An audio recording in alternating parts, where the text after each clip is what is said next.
बोले महाराज अभी परसों हम लोग की मैरिज एनिवर्सरी थी, हमारे इनने हमको 20 लाख का पेंडल ला करके दिया, पहना, कोई देख ही नहीं रहा है,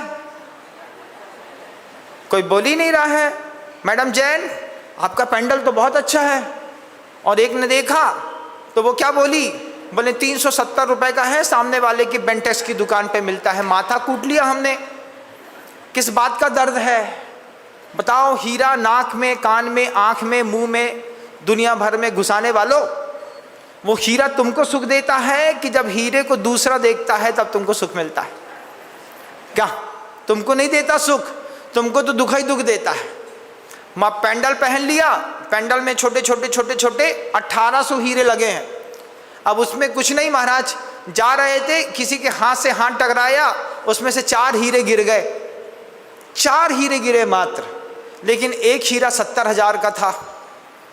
अब अंदर इतना दर्द है, कितना दर्द है, उतना ही दर्द है महाराज। एक बुलेट आ जाती, 4 7 चौको 28 होता है ना, 280, हाँ, एक बुलेट आ जाती, एक बुलेट के हीरे तो रोड में गिर गए। दर्द है, तुमको पहने भी हो दर्द भी है। हमारे पास चीज़ें भी हैं और वो हमको सुख नहीं दे रही हैं, दुख दे रही हैं। तो आपकी वस्तु आपको दुख बहुत देती है, सताती बहुत है। आचार्य जी कहते थे पैसा छिदवाता बहुत है ना। जैसे पैसा बढ़ गया, अभी एक महाशय को देखा हमने, कान में 15 16 17 प्रकार के बाली पहना था। हमने कहा देखो इसका पैसा इसको छिदवा रहा है, यहाँ छेदना भैया, एक इसके ऊपर, फिर इसके ऊपर, फिर इसके ऊपर, फिर इसके ऊपर, यहाँ से पूरा राउंडिंग घूम करके हमने कहा कान के अंदर एक और ठुसवा लेता।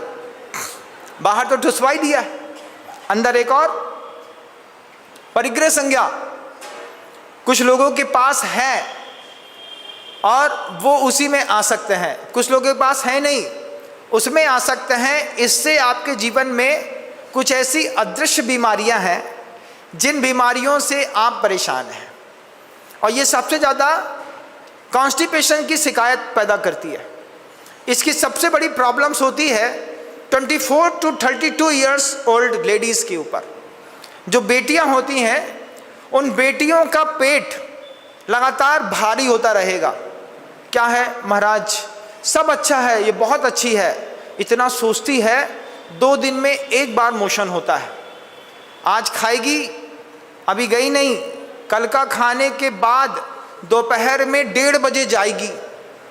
ऐसी भी बीमारियां हैं, आप इसको मानिएगा, इस बात को होता है। कॉन्स्टिपेशन की शिकायत है, सुबह सुबह 6 बजे आप वॉशरूम में जाएंगे, आपका पेट ही साफ नहीं हो रहा है।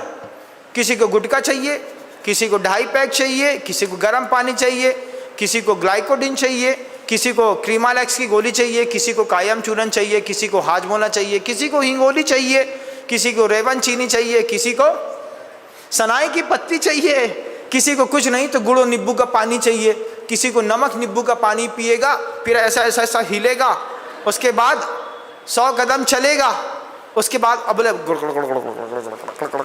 हो गया हो गया हो गया हो गया हो गया, तो ऐसा लगता है जैसे बस जैसे घर के अंदर एक बड़ी माहौल बन गया है। कॉन्स्टिपेशन की शिकायत क्यों, किस कारण? आहार, भय, मैथुन और परिग्रह संज्ञा में दिमाग 24 घंटे काम कर रहा है। जो हमारे हाथ में नहीं है हम उसको चाह रहे हैं, और जो हमारे हाथ में है उसको तुम जाओ। मम्मी से बच्ची कब थी, तुम हमारे कमरे के अंदर आना मत, बाहर निकल जाओ। वो बेचारी तुम्हारे लिए रोटी बना रही है, सब्जी बना रही है, पूछ रही है, तुम्हारे हर पाप समझती है। उसके बाद तुम अपनी मम्मी से कह रही हो कमरे के अंदर मत आना। लड़की मोबाइल देख रही हो और मम्मी आ जाए तो सबसे ज़्यादा गुस्सा इसी बात का है लड़की को। क्या है मम्मी, हम जब भी मोबाइल चलाते तुम हमारे पास आ जाती हो। मम्मी कहती है तुम मोबाइल चला लो, हमारे आने से मोबाइल चलाने में क्या दिक्कत? नहीं, तुम हमारे कमरे से बाहर जाओ। क्या चल रहा है दिमाग के अंदर? कोई फितूर है ना। बच्ची समझती है, हमारी मम्मी नहीं समझती, और मम्मी बोलती है बेटा हमने 18 साल की उम्र में ये सब करके छोड़ दिया, हम सब समझते हैं, तुम क्या कर रही हो। दोनों की प्रॉब्लम है। बच्चा समझता है कि मम्मी कुछ नहीं समझती, मम्मी भौदू बन करके बोलती है कर ले, देख रही हूँ तेरे को तू कितना अति कर रही है, ज़्यादा अति करेगी तो एक दिन तेरा मोबाइल उठा करके कुएं में फेंक आएंगे और 10,000 रुपये रख देंगे तेरे सामने और बोलेंगे ले नया मोबाइल खरीद ले। अब हमारा पुराना बैकअप कहाँ से आएगा? अब कोई बैकअप नहीं आएगा, अब जो भी है नया बैकअप इसमें ही। ऐसा करना चाहिए, पता, बच्चों का मोबाइल अचानक गायब कर देना चाहिए। जय जिनेंद्र, अगर आपको मेरी वीडियो अच्छी लगती है तो प्लीज़ मेरे चैनल को सब्सक्राइब करिए, लाइक करिए, शेयर करिए। इसी तरह से अपना प्यार मुझे देते रहिए।